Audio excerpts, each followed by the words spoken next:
This is Rural Health Leadership Radio.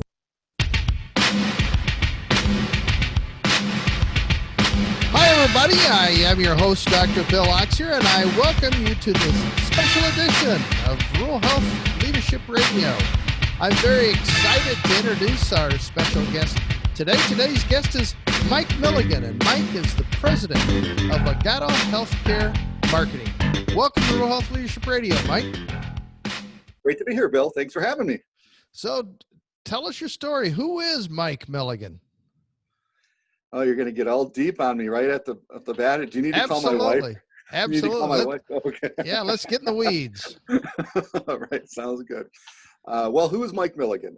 Well, from a professional standpoint, I'm a healthcare executive. I've been in healthcare marketing and management my entire career.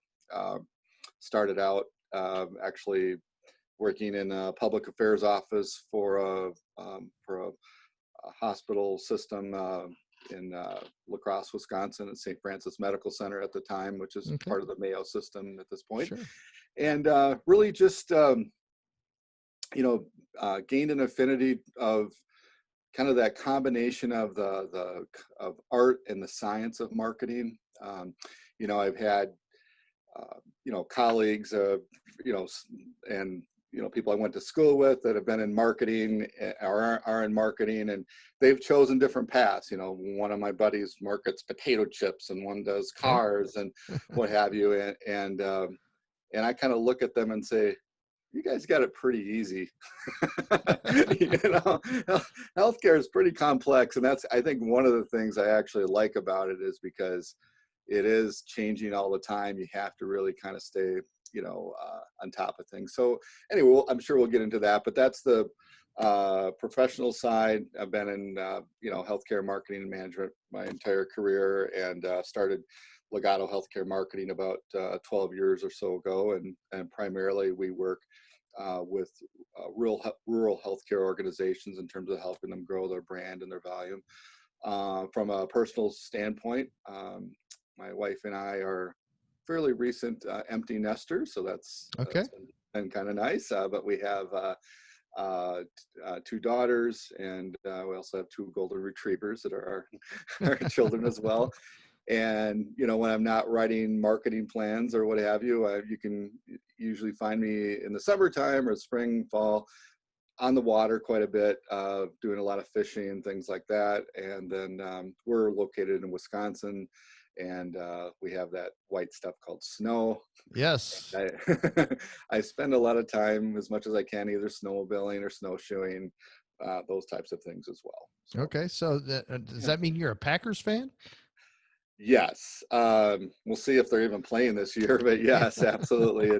And they kind of kick you out of Green Bay if you're not a Packers fan. I would think so. Yeah. So as you were talking about career-wise, you have colleagues that have chosen different industries. There's always a huge need for marketing, no matter what industry we're talking about. Sure. Why did you decide to go with healthcare? Sure. Well, I think, again, that first job, but even before that first job, I was an intern for a public relations agency in Chicago. And I worked in the healthcare division of that agency, and I worked a lot in a couple different accounts, provider side, but did a lot of work on the Miles Laboratory account, actually. And that, again, was where I thought, there's the science of it, and then the art of marketing, and where you could actually see, even on the manufacturer side and more on the provider side, that as marketers, we really do make an impact. I mean, part of our role is certainly, especially like in our firm, is there's a business side of it. It's about growing revenue. It's about looking at service lines and where can we develop them, and how can we get the surgery suite busy, and those types of things. But there's also an altruistic part of it as well, which is, how are we helping people to make the right choices? How are we helping people to live healthier lifestyles? How are we educating them in many ways? And that brings a lot of, inspiration to our team, Sure. in terms of even people that are maybe designing something or whatever, that it's not just any old thing. This is actually making an impact that, not to get too out there, but really can make an impact in terms of someone's lives, or Sure. how they behave or what decisions they make. So that's pretty meaningful. Absolutely. I get Yeah, that. So thank you yeah, for sharing that. yeah, So yeah. that explains why you chose healthcare. Why rural healthcare? Well, rural healthcare is one of those things where I just love it because I, again, you certainly can make an impact in a short period of time, but I also love the relationships. It's one of those things where, frankly, I can just roll my sleeves up, sit alongside a CEO, and discuss his or her issues, and come up with solutions with not a ton of bureaucracy. Yes. You can just get it done. Yes, there's boards and there's physicians and all those things, and those are all meaningful parts of it, but you can just get things done. And they like that about us too, because we're, pretty down to earth people. Yes. And I think it's just that. I think it's just that atmosphere. And then again, there's the community side of this, because we need rural healthcare. There's and we need to make sure we have access, that people have access to rural healthcare. And there are lots of ways that we can communicate and help people understand the value of rural health, in terms of what qualities that we have. There's a large misunderstanding in terms of what a rural healthcare facility can do, whether or not it's a critical access hospital, or it's a FQHC or a rural health clinic. There's a misunderstanding, and so part of our role a lot of times is helping people, kind of understand that, what we are capable of and what we do, and the lives that we save. Sure. Makes sense. Makes sense. So, Mike, as you know, the name of this program is Rural Health Leadership Radio, and I emphasize the Absolutely. word leadership. What's Great. your definition of leadership? My definition of leadership. Well, um, I would say it's more of a behavior than a title, first Okay. of all. All Okay. right. So what I mean by that, like for our company at Legato, we have, certain values. And we put them on the wall, put them on our website. Also, one of those values is leadership. Okay. Now, how we define that in our organization is not a title or a vice president or a president or whatever, but it's how we behave. Okay. And so one can be a leader whether or not he or she is a custodian or CEO. Okay. And it's what what traits do you aspire to? What traits do you currently communicate and live by? And those can be anything from, you know, mentoring people to setting the right example, to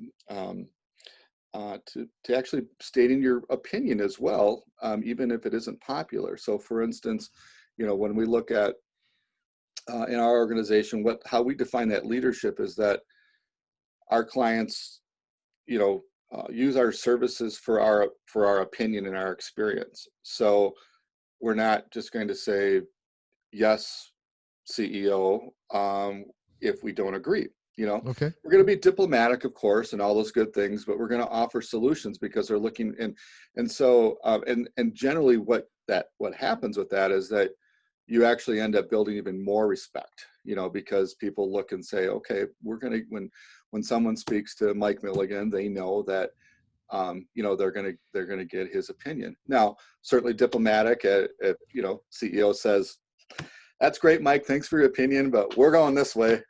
Then I say, yes, sir, or yes, ma'am, Yes. and we forge ahead and get it done. But it's that kind of behavior, that we really aspire to. Yeah, I appreciate your emphasis on behavior and giving others the courage to speak up. Those are some Right. key elements of effective leadership. So thank you for sharing. You're welcome. Can you give us an overview of Legato Healthcare Marketing and who you serve? Sure. As I mentioned, we cover, we're only in healthcare. We cover, probably 90% of our business is in rural health, and Okay. the other parts of healthcare might be, businesses that are actually more of a business-to-business marketing, where they're maybe actually it's still related to rural health. They're trying to maybe promote a product within the rural healthcare industry. We do a little bit in medical products, and then also some specialty clinics like GI clinics and urology clinics, that type of thing. But for the most part, it's about and most of our rural hospitals are actually critical access hospitals. So Okay. our service is really, even though we are marketers per se, it isn't, sometimes people think, oh, that's advertising. Well, advertising can be a part of that, can be a Right. part of marketing, but our definition of marketing is really more about business growth. Okay. And so when we start to work with a customer, or as we're working with a customer, we're developing a marketing plan, and that marketing plan is based on a lot of different things that go into that, in terms of analyzing data, looking at competition, doing what we call service line prioritization, which is looking at all the existing and the potential service lines and weighing them against different criteria to decide what's the best use and resources for your money. And ultimately, though, what we're doing is, a lot of it is about, growing service lines, getting more people to the surgery suite, building primary care, building your swing bed program, those areas where there's revenue. And certainly there's a larger goal, or a broader goal, which is always looking at the image of the organization, making people aware of what we're doing. But the awareness part is kind of just the initial part, but then it's about let's build that business. Very good. Thank you for explaining that with us. Sure. Now, everybody's world has been turned upside down by the COVID-19 pandemic, right? Sure. I'm, Absolutely. I'm, I'm guessing it's no different for you and your company. What impact has it had on you? Well, remember what I said, that 90% of our business is in rural health, right? Right, So, right. so you can imagine, we're weathering through it. I mean, just like our clients are. So Yeah. it's we've last couple of months, we overused word, but we've done a lot of pivoting. Yeah. We've done a lot of really, we're just standing by our clients, and they've some have slowed down because first of all, a lot of, as I mentioned, a lot of our business is around building the surgery suite, getting people busy. Well, if you're not open for elective surgeries, then there's not a lot to do. Right. At the forefront, though, we continue to do a lot of work in terms of just broader communications from a health perspective, in terms of what a particular organization is doing to stay safe and to protect its patients and all those types of things. Fortunately, and we'll see kind of where this, I know there's some trends now in terms of whether or not there's going to be a resurgence, but we're doing a lot of work right now with organizations that are coming back, kind of promoting that careful message of trust and confidence, because what we're finding a lot right now is that there are organizations that, they may be ready to reopen, but maybe their patients aren't quite yet. There's still a little reluctance. Right. We have to kind of go back and sort of promote, okay, here's what we've done, here's what we're doing, kind of thing. And then there are many customers now that are slowly moving and opening up, the surgical suite. So we're seeing right now, I don't want to speak too soon, but we're seeing that we're kind of coming out of it again. We don't know what's going to happen, but at this point, we're seeing some positive trends. Yeah, I know there is a lot of trepidation out there for people wanting to come back or keep their appointments, et cetera. And understandably, right? Yeah, but right. and the balance between that, though, is, healthcare. Yes, we're caring for patients, but there's a part of it where it is a business too. So, Right. And CEOs are faced with this quandary of, yes, we have to do what's right, and but I also have these expectations. I also have the bottom line. I have a board of directors. I have a big payroll to meet, and so we look at it and say, well, they're like, one of the ways that we've been helping our clients quite a bit is in the area of telehealth. So Sure. we actually have a separate company called Doc Outside the Box, where we partner with a consultant as well, but we go in and we're kind of starting up or improving their telehealth program overall. As you're aware, in the area of telehealth, traditionally we looked at it as provider to provider, and more and more now we're using telehealth for primary care in other areas. And when the telehealth first came out, when I say first, but I mean resurged over the last couple of months, there was a lot of emphasis on, well, this is a way that we can see our test for COVID. Right. But the significance of this has expanded, and especially with a lot of support from the federal government in terms of grants and things like that, that we really are looking at this as a tool for primary care that it's going to be here for good. We've talked about telehealth for years and years and years in healthcare. And for some reason in rural health, we didn't really adopt it as quickly as other areas, but now I guess you could say that's a silver lining with COVID, because we are doing that now, accepting that more as a means for providing care. Yeah, absolutely. That there is something good coming out of this. That's for Yeah, sure. yeah. Well, we look for it. Yes. Yes. Yeah. So if a rural hospital CEO, rural clinic CEO, or any rural health leader for that matter, if they decide, hey, you know what, I need help telling our story. I need help with our marketing strategy and plan. And so they think, hey, I need to talk to Mike at Legato or some other organization. What are the top 3 things that they need to look at or they need to consider when they're trying to choose that outside provider for those services? Sure. Well, I think some of the things that I've mentioned. I think it's about the experience. So and the knowledge of their particular industry, I think, is critical, because you really have to, whenever we start to work with our organization, we certainly need to learn more details of their organization and their makeup. But we also know already what rural healthcare is facing. We see a lot of trends, and I don't mean that that's all negative, by the way. There's a lot of positive things. There's a lot of things that some successful organizations are doing very well. So, and again, anyway, to answer your question, I would say first is that experience and that knowledge. I mean, that's got to be critical. I would say the relationship. Okay. That is what we really strive in terms of. I know it maybe sounds cliche, but it really is true in terms of.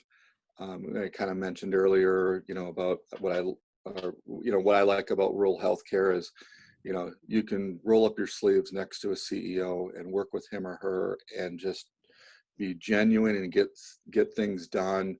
And that's what you want to look for too. You don't want to look for a lot of bureaucracy and all of that. And then I guess I would say results. Marketing is, there's different components of this. You want to raise awareness and all of that, but the results, especially as we talk about increasing revenue and volume and all that, when you look at your marketing plan, there should be some specific goals.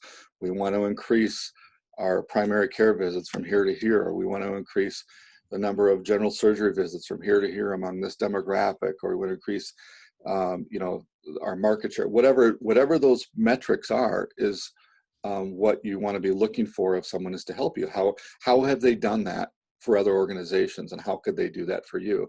That would be critical if I'm a CEO and I'm looking at the bottom line. You want to look at marketing as, I know on the balance sheet it's technically an expense, but you want to look at it as an opportunity to build revenue. Absolutely. Okay. So experience, relationships, and results. So let's talk about results a little bit. Sure. I know you've worked with a lot of different rural health organizations. Can you share a case or something, where one of your clients you worked with and they really realized some true benefits from working with you? Sure. Yeah, I don't want to sound like, arrogant or whatever, but most of them do, that's why they stay with us. But I guess, a couple of examples. I think of one of our customers is Rochelle Community Hospital. They're in Rochelle, Illinois, and we've been working with them for quite a while. And one of the things that we've been able to really help them with is some specific ways that we've helped them increase their volumes in their surgery suite. And that has been through, and there's some specific results that I can share with you, but like some exponential increases. And the strategy overall has had to do with more on the digital marketing side of things, where, there's often a misperception that in rural communities, that because we have maybe some broadband issues or what have you, that digital doesn't work. And by digital, I don't mean just social media. I mean, there are some very targeted ways to reach various demographics and to make them take action. It could be through what we call search engine optimization, or it could be key targeted areas in which we're reaching people based on their website behavior, those types of things. So, excuse me, that's one thing that comes to mind. I guess more globally, I think of,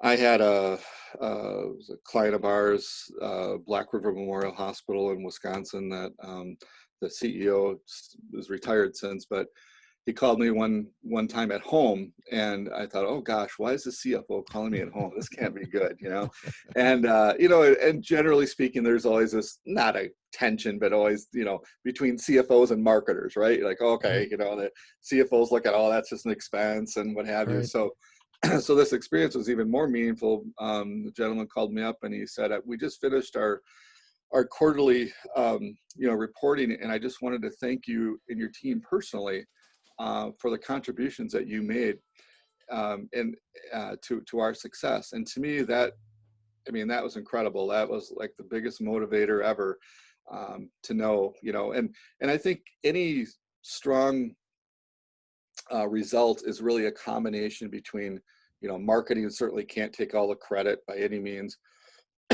but it's finding that balance between strong operational changes combined with strong marketing, and having that teamwork where you're kind of working together to figure things out is what makes a successful situation.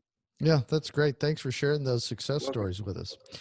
Now, Mike, I know you've worked with a lot of rural hospitals and clinics like we've been talking about, and you've learned a lot about rural healthcare with all the years that you've worked in it. So what scares you the most about the future? I don't know if I'd say scare, but I'm, concerned, I guess, is I just want to make sure that as we do some consolidation, which I think that is a nature of what will happen, and I think in some ways it's good, is that we don't lose access for people who need it. Excuse me. And that's probably my main concern. And so as we make decisions about that, that we look and say, okay, everything isn't necessarily about finances either. We have to find that sort of that balance of making sure that, because there are some people that are hours and hours away from receiving healthcare. And so if we do make decisions about that, then we have to look at what kind of opportunities we have for transportation or those types of things. So that's my larger concern. Yes, that is a cause for concern. Well, let me flip that question around and ask you, what excites you the most about the future of rural health? Well, see, and that's really my approach on this. I know that there are a lot of changes that are occurring in rural health, and we hear a lot about, hospital closures and those types of things. But I don't think what we hear enough about is the success stories. And there are some tremendous success stories. There are stories of organizations that are running very well and having respectable bottom lines and are doing the right things. And what I get excited about is when I see a rural healthcare organization that really adopts innovation. I think we have a client in Nebraska, Pender Community Hospital, and a couple of years ago they adopted robotic surgery. I believe the first rural hospital in Nebraska to have robotic surgery, and wow. And it's been successful, very successful. But it's taking those calculated risks as well, being able to do that. So I think that's what I like. That's what excites me about it. I think just in general, what excites me is the relationships within the industry as well. That we kind of have a common cause, and that people are helping each other to meet their goals. Yes, I love you emphasizing relationships because there's some Yeah, great people working in there rural health. That's for sure. definitely are. Yep. Mike, the time has flown by. We've Wow. talked about a lot of different things. If our listeners only take one thing away from our conversation today, what should that be? One thing. Well, I like to fish. No. Okay. No. I would say that the one thing would be that there definitely is opportunity for your organization to grow. And I think that how it grows is being strategic, and it is that marketing plan, but that marketing plan has to align with your strategic plan, and it has to be focused, and it has to have metrics and all of those sort of things. And I know that sounds maybe boring, but that is the truth, that can happen, and it does happen if you do it the right way. Mike Milligan, president of Legato Healthcare Marketing. Thank you so much for being here with us today, sharing your knowledge and expertise. True pleasure, Bill. Thank you so much. If you'd like to connect with Mike, you can find his contact information in the notes below. You can also learn more about Legato by visiting their website. It's pretty simple. It's golegato.com. And if all else fails, you can reach out to me and I'll be glad to put you in touch with Mike and his team. If you'd like to learn more about Rural Health Leadership Radio, do you have a smartphone? Hey, guess what? There's a podcast app on there, and all you have to do is search for Rural Health Leadership Radio and hit the subscribe button. You can also check out our website at rhlradio.com. If you enjoyed this special edition of Rural Health Leadership Radio, or know someone who might benefit by the things that Mike was talking about or the services that Legato provides, please share this because we are all here to serve you. Until next time, let's keep working to improve rural health, one conversation at a time.